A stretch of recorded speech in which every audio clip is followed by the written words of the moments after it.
Aujourd'hui aussi. Hello? I send you money make you come do okwe. Till now I no see you. As how now? You say me money make I come do okay.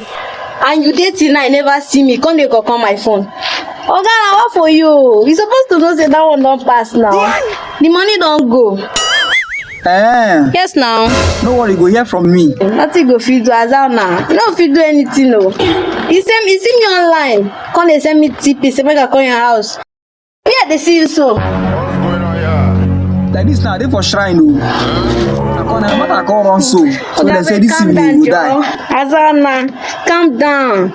I been want to say this this hookup way we dey do refunds. So send me your details.